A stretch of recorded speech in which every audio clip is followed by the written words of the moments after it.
Bonjour et bienvenue sur KTV en direct pour ce temps de parole consacré évidemment à ce drame et cette insécurité qui règne notamment aux abords des écoles. Et pour en parler, nous recevons le recteur Gilles Albou. Bonjour. Bonjour.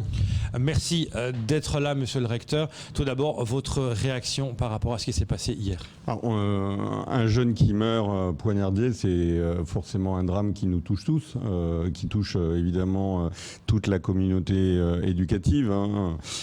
Ces jeunes, on les connaît, ils sont scolarisés dans nos établissements, et même si celui-là s'est fait poignarder dans la rue, devant une pharmacie, assez loin de l'établissement, ça nous touche évidemment. Ce qui nous touche, c'est cette violence sur l'île, et puis derrière cette violence aussi, on en parlait avec des associations de parents hier, le fait que cette île est quand même très densément peuplée, on va le dire, et du coup évidemment ça génère beaucoup de violence, beaucoup d'attentes de cette jeunesse qui se retrouve ensuite dans nos établissements et qui importe évidemment dans nos établissements ces malaises.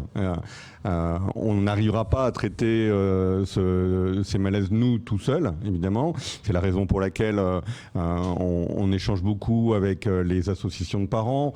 J'étais à Quoi et à Msamboro la semaine dernière à la même heure pour échanger avec les familles, avec les associations de parents d'élèves, et puis à Msamboro pour échanger avec la population. On sent bien qu'il y a beaucoup d'attentes sur la sécurité, beaucoup d'attentes aussi sur un travail en commun à faire avec les parents. On y reviendra sur les questions que se posent les familles à Msamboro. Je peux aussi vous dire que avec l'UDCSF, on réfléchit à déployer encore plus des opérations en lien avec la parentalité. On va essayer de faire une opération générale la semaine prochaine, mercredi après-midi, rassembler dans tous les établissements les parents et le monde éducatif pour justement avoir ce travail sur la parentalité.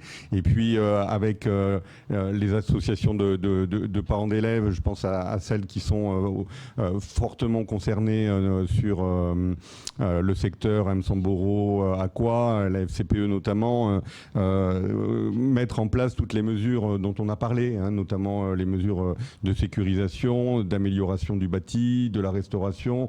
On a entendu toutes les demandes des familles vendredi. Je sais que certaines continuent à se mobiliser sur les barrages. Je le regrette, je regrette puisque je suis venu devant la population, j'ai pris un certain nombre d'engagements. Tout le monde comprend qu'on ne va pas du jour au lendemain construire des grilles et une protection autour du parking qui n'est en plus pas notre propriété. Et derrière, il y a aussi des enjeux de circulation des bus, etc. Mais nous avons pris ces engagements, donc de repousser encore au-delà du lycée les efforts de sécurisation, d'apporter aussi des réponses en termes de moyens humains. Donc on comprend évidemment la crainte et puis une partie de la colère de ces familles, mais aujourd'hui, qu'est-ce qu'on peut faire de plus que, un, les écouter, deux, prendre les engagements, et je pense qu'on a convergé sur la plupart des points, et maintenant, il faut aussi nous laisser travailler. Le souci, Gilles Albou, c'est qu'il y a toujours ce discours de sécuriser, et les faits démontrent que ça ne fonctionne peut-être pas. Les maires qui ont fait des blocages hier, qui ont demandé aux parents d'élèves de ne pas amener leurs gamins à l'école tant que c'est pas assez sécurisé, vous leur répondez quoi à ces mères de famille ? Écoutez, la sécurisation, on va dire à 100%, moi je ne sais pas ce que ça veut dire, de toute façon, puisque on peut repousser sans cesse les limites, on va dire, des barbelés, des murs qu'on pourrait faire autour de nos établissements, et puis ensuite au niveau du parking, et puis ensuite sur les trajets, et puis on va peut-être aussi faire des grillages autour des arrêts de bus, et des corridors entre les établissements et et les lieux de résidence des enfants. Enfin, je pense que tout le monde est conscient que on ne peut pas faire ça. On ne peut pas non plus transformer les établissements scolaires en camps retranchés. Il y a 1 mois et demi, on nous demandait justement de renforcer les alentours des établissements. En quelques semaines, on a construit des murs. On a construit des murs autour de certains établissements. Presque maintenant, on nous le reproche en nous disant voilà, vous vous rendez compte, les établissements avec des murs, des concertinas, des barbelés, ça ressemble à des camps retranchés. D'un certain point de vue, ils n'ont pas non plus complètement tort, mais tout ce qui contribue à sécuriser les établissements, de toute façon, nous allons le faire. Voilà. Mais il faut aussi qu'on continue notre rôle d'éducation. Et moi, j'ai entendu dans les revendications des parents aussi des interrogations très pertinentes, mais je le dis aussi, on n'avait pas attendu de discuter avec ses parents et ses familles pour les mettre en œuvre, notamment sur la différenciation pédagogique dans les collèges et les lycées. On nous dit il y a des gros écarts de niveau, donc il faut donner la possibilité à ceux qui ont des difficultés de remédier à ces difficultés. Mais voilà, c'est tous les dispositifs, petits lecteurs, petits scripteurs qu'on met en place. Vous savez que notre politique aujourd'hui, c'est d'enlever de ces classes-là les élèves qui sont les plus en difficulté pour les remettre à un niveau et de les réintégrer dans les classes, dans leur classe d'origine, que justement quand ils auront rattrapé le retard. C'est déjà en place dans certains établissements et ça doit être généralisé à la rentrée prochaine. On nous dit aussi, pour tous les élèves qui ont été, on va dire, poly-exclus, il faudrait mettre en place des dispositifs adaptés. Ça s'appelle le dispositif de classe relais. Alors, oui, nous avions prévu de le mettre en place à la rentrée 2020. Et tout le monde sait qu'entre mars 2020 et la rentrée 2020, on a subi quelques mois de confinement.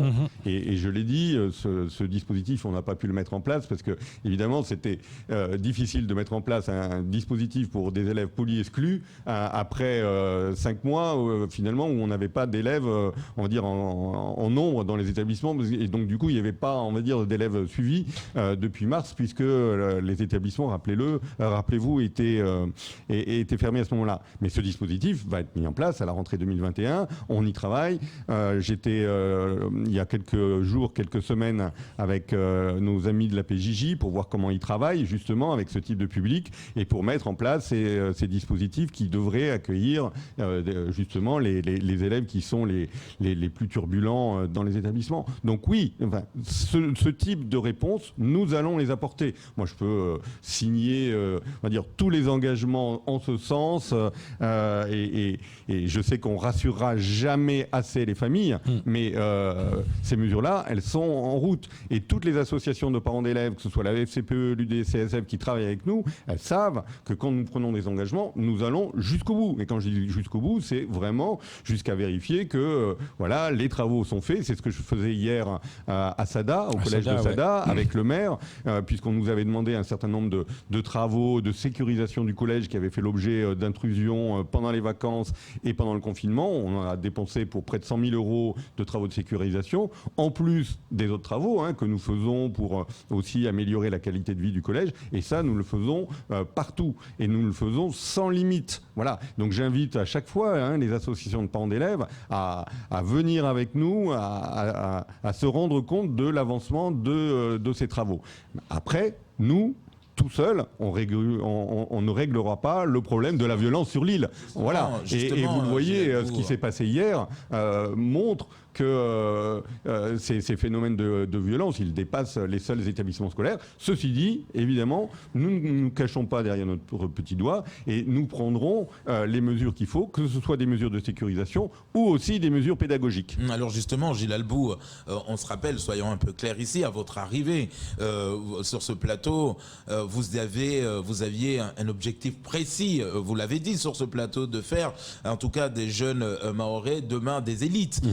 Vous aviez un programme précis, vous vouliez qu'aujourd'hui il y ait cette éducation de qualité, mais aujourd'hui vous passez votre temps à régler de problèmes de sécurité. Est-ce que finalement on a le sentiment que vous êtes le seul aujourd'hui à vous mouiller la chemise pour une question de sécurité? C'est pas votre travail que vous êtes venu faire, c'est l'éducation, c'est des élites de demain. Est-ce que vous n'avez pas le sentiment d'être un peu seul aujourd'hui à régler ce problème? Alors, deux choses. D'abord, je passe pas tout mon temps à ça.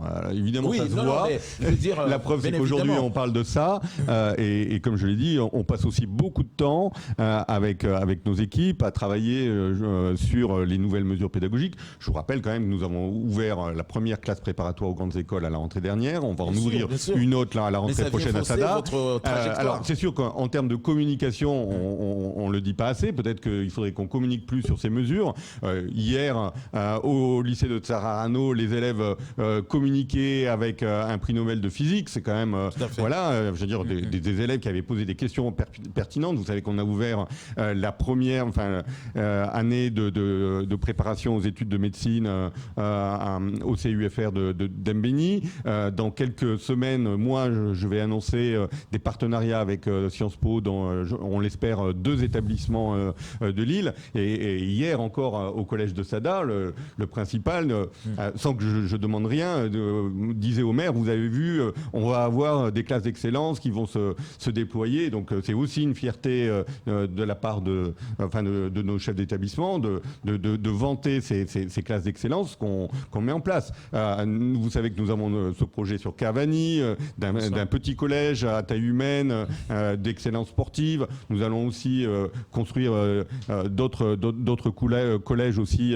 à nouveau à taille humaine pour à la fois désengorger ceux qui sont aujourd'hui surpeuplés et puis aussi continuer à travailler sur le développement de ces filières d'excellence. Donc, ne vous inquiétez pas, on y travaille. Après, moi, deuxième petit bémol, on n'est pas tout seul. La préfecture, chaque matin, chaque après-midi, nous épaule. Alors, ça se voit pas non plus. On fait pas des grands reportages sur le déploiement des forces de gendarmerie, mais allez, on va dire, sur le hub de Kahani, allez voir ce qui s'est passé hier à Dzomounié avec le déploiement des forces de l'ordre considérable. Donc, je le dis, on va dire encore que je suis le VRP ou le chargé de communication de la préfecture.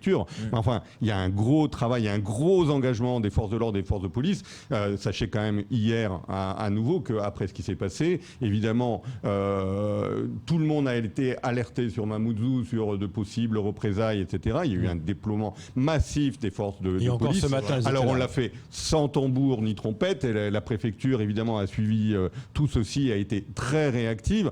Et vous le savez, aussi par mesure de précaution, on a demandé aux chefs d'établissement en proximité de confiner les élèves parce que on ne sait jamais ce qui peut se passer dans ces établissements. Il n'y a pas eu, on va dire, de débordement et je peux vous assurer que on le doit en grande partie aussi au déploiement des forces de l'ordre. Donc bon, voilà, ce travail qui est fait jour et nuit par ces forces de l'ordre, il faut quand même le saluer.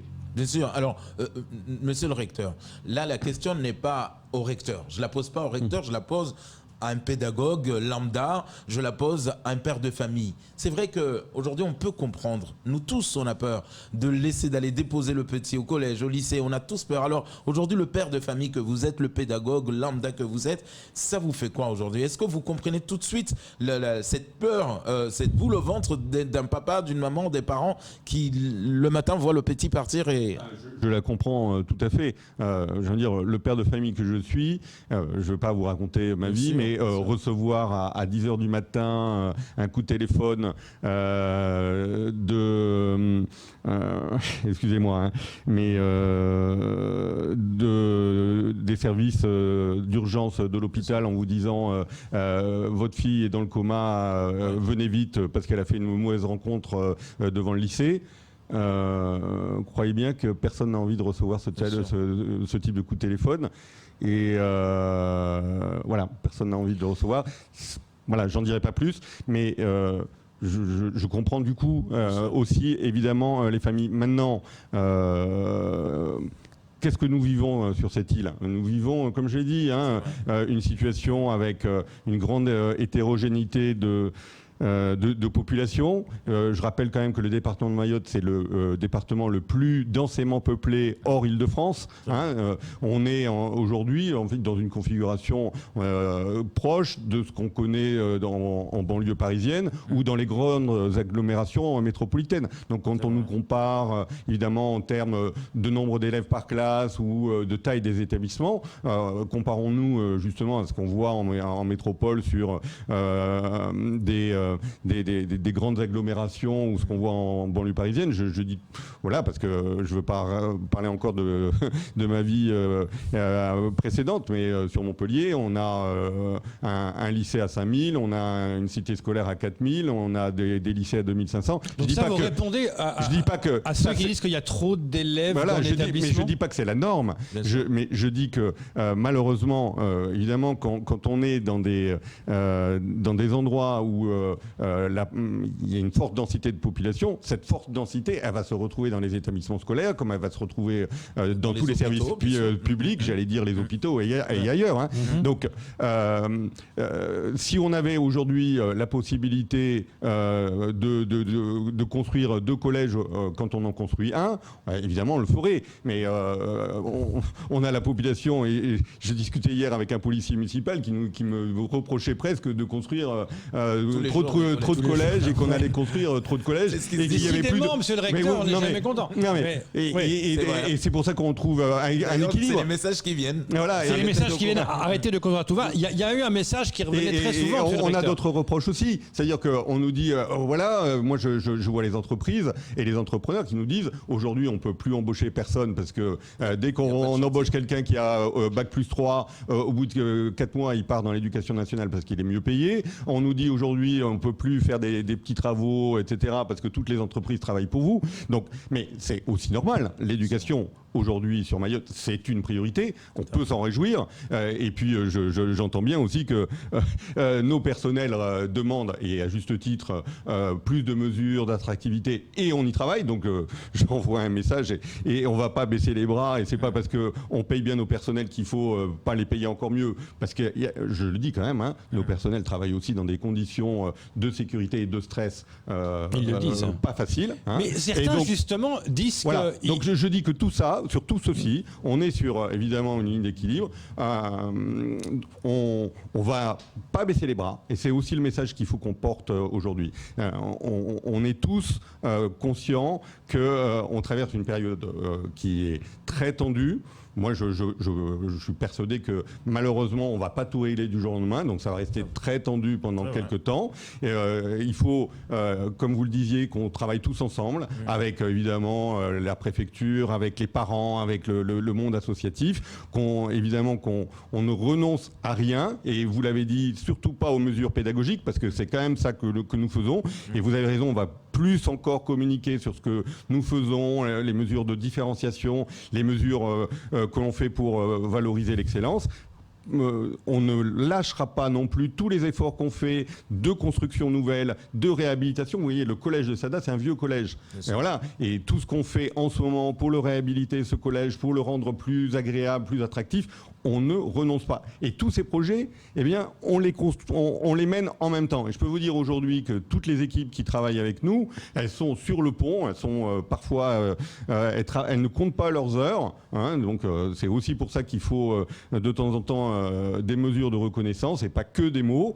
Et je sais bien que tout ceci ne rassurera pas complètement les familles, mais de se dire que ce combat contre l'insécurité et ce combat pour l'excellence, moi je préfère évidemment qu'on parle de ce combat-là, on doit le mener ensemble. Moi j'entends des familles qui ont des aspirations pour leurs enfants et qui aujourd'hui s'investissent et nous demandent des rendez-vous pour qu'on construise plus vite, des cantines aussi, parce qu'on n'a pas parlé de la restauration. Là, dans quelques minutes, quelques heures, je vais sur un jury pour, à nouveau, vous allez dire on construit, mais pour construire une cuisine centrale, là, sur Mamoudzou, vous savez qu'on va construire 6 cuisines centrales pour derrière améliorer aussi la restauration des enfants, parce que c'est scandaleux que dans la plupart des collèges aujourd'hui, nos enfants, ils aient droit à un sandwich. Bon, qui est ce qu'il est, qui a au moins le mérite d'exister. Mais demain, on veut des vraies cantines, une vraie restauration de qualité dans les établissements. De la même manière, avec tout ce qu'on connaît sur les embouteillages, construire des internats pour que les jeunes qui habitent dans le sud et qui vont, par exemple, au lycée hôtelier, puissent rester dormir sur place. Et de la même manière que les jeunes qui habitent au nord et qui vont à Chirongui sur les métiers du bois ou les métiers d'art puissent dormir sur place. Donc il y aura des internats.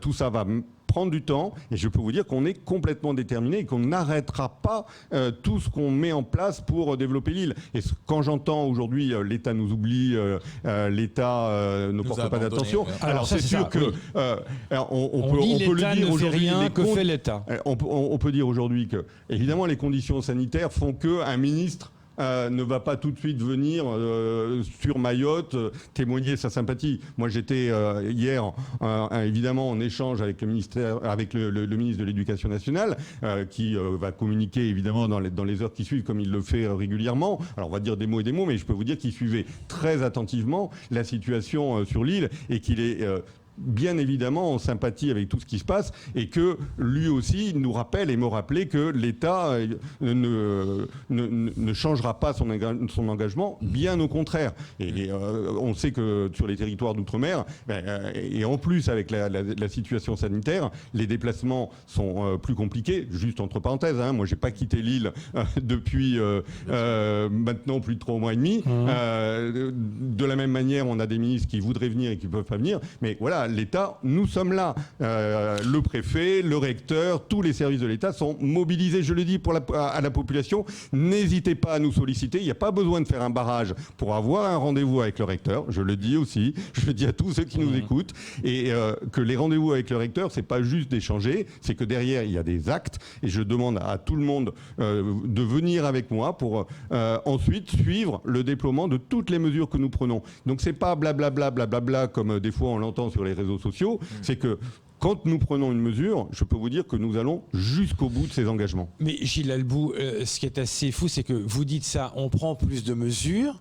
Ok, vous les prenez, prenez plus de mesures, et on voit également que la délinquance augmente aussi. Donc il y a un moment donné, vous augmentez, il y a plus de morts, vous augmentez, il y a plus de... C'est un combat assez compliqué. Dans un territoire, mais partout dans le monde, où la jeunesse est, on va dire,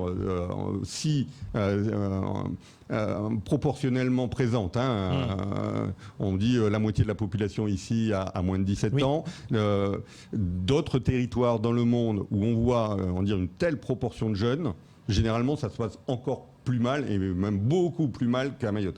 Pourquoi ? Parce que les jeunes, et c'est le message fort qu'il faut passer, ils ont besoin d'être encadrés. C'est bien pour ça qu'ici, on ne lésine pas sur les moyens au niveau de l'éducation nationale. Un jeune, ça s'encadre. Alors, nous, on le fait sur la partie du temps scolaire, et on voit bien que sur l'autre partie, les jeunes, avec souvent des familles qui sont dépassées, voire pas de famille du tout, ces jeunes-là, ils sont livrés à eux-mêmes. Or, des jeunes en grand nombre livrés à eux-mêmes, c'est jamais très bon pour un territoire. Que ce soit à Mayotte, que ce soit dans d'autres régions, ce n'est jamais très bon. Que ce soit dans des banlieues aussi en métropole, ce n'est jamais très bon. Donc le message aussi qu'on passe, c'est qu'évidemment, il faut qu'on travaille avec les familles, qu'on forme les familles, parce que celles qui sont là, des fois, elles n'ont pas les clés, elles n'ont pas les nouveaux codes, parce que la société a changé, parce que les jeunes aujourd'hui, ils sont connectés sur Internet, des choses que les parents n'ont pas connues, ils regardent des images violentes, ils sont sur les réseaux sociaux avec, là aussi, toutes des violences, mais pas forcément uniquement visuelles, aussi psychologiques, avec des mauvaises idées de vengeance, de règlement de compte qui circulent beaucoup plus vite que ça circulait avant et beaucoup moins contrôlable par les familles. Donc ça, il y a aussi un travail qu'on doit faire ensemble sur ces réseaux sociaux, et puis aussi un travail qu'on doit faire à l'extérieur, développer le tissu associatif, développer toutes les formes d'accompagnement de cette jeunesse sur le périscolaire, sur aussi tout ce qu'on peut faire en termes d'action sociale à destination de ces jeunes, parce que des jeunes livrés à eux-mêmes, ce n'est jamais très bon. Dans nos établissements, on voit qu'ils sont bien encadrés, et globalement, quand même, quand on voit tous les jeunes qu'on a dans nos établissements, alors on nous dit les établissements sont très peuplés, oui, enfin je dis, des établissements à plus de 1500 élèves, il y en a au moins 200 sur l'ensemble du territoire français. Nous, on en a un peu moins d'une dizaine, on en a, je crois, 9 ou 8, des établissements très peuplés. Il y en a plus de 200 sur le territoire français. On prend notre part, mais il y en a d'autres. Et ça se gère. Je tiens quand même à souligner quand même le gros travail qui est fait par les équipes éducatives, par les proviseurs, par les chefs d'établissement, pour justement maintenir quand même ce bon calme scolaire. Et je pense qu'à Mayotte, on est quand même dans des conditions de travail dans les établissements que beaucoup de territoires nous enviraient en métropole, et je pense notamment en banlieue. Mais par contre, à l'extérieur, il y a aussi un gros travail à faire, un gros travail d'accompagnement de ces jeunes. Et hier, nous étions hier matin avec le maire de Mamoudzou sur le développement des équipements sportifs, et vous en parliez hier après-midi avec le maire de Sada, là aussi sur les nouveaux équipements sportifs. Moi, je vois aujourd'hui des communes qui prennent à bras le corps cette question justement de l'encadrement de la jeunesse. Il faut qu'on les accompagne. Il faut aussi que derrière, il y ait cette continuité éducative entre ce qu'on fait dans les écoles, les collèges et lycées, et ce qui va être fait ensuite à travers l'engagement des communes, et ce qui va être fait ensuite dans les familles. Cette continuité-là, il faut la penser. C'est pour ça que c'est un travail qu'on doit faire tous ensemble. C'est pour ça qu'on réfléchit aujourd'hui à l'organisation de cette demi-journée mercredi avec les familles, là aussi pour penser ensemble à la parentalité. Je vous l'ai dit, c'est une initiative de l'UDCSF mercredi prochain pour qu'on ait ce temps d'échange. Et puis là aussi, à la demande des familles, qu'on fasse un point, probablement le week-end prochain. On va le travailler avec la préfecture, avec le procureur de la République, comme on le fait dans le cadre de l'Observatoire des violences à Mayotte, où les associations de parents d'élèves sont fortement représentées, pour refaire un point, voir à nouveau les mesures que l'on pourrait déployer pour avoir encore plus de cohérence sur cette réponse pour la jeunesse. Mais vous avez raison,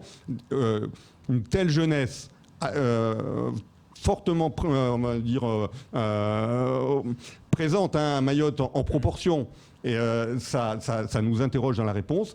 Forcément, de temps en temps, ça déborde, oui, et il nous faut qu'on la canalise encore plus, et tous ensemble. Voilà. Et la réponse éducative, c'est une partie de la réponse, mais moi, je ne cache pas qu'on a aussi des marges de progression. Vous parliez de développer l'excellence, il faut le faire. Il faut aussi que ces jeunes ils puissent se projeter vers des filières d'excellence. On parle aussi du post-bac. En ce moment, on a des jeunes qui ont fait leur vœu sur Parcoursup. Il faut qu'ils aient l'espoir de pouvoir continuer leurs études. Ça, c'est très important. Et on voit des jeunes qui réussissent, des jeunes et ces jeunes-là, en fait, c'est ceux-là qui doivent être les exemples pour ceux qui hésitent à basculer du mauvais côté. Il faut qu'on valorise aussi tous ces jeunes qui réussissent, parce qu'il y en a beaucoup et ils sont la majorité. Sauf qu'on n'en parle pas.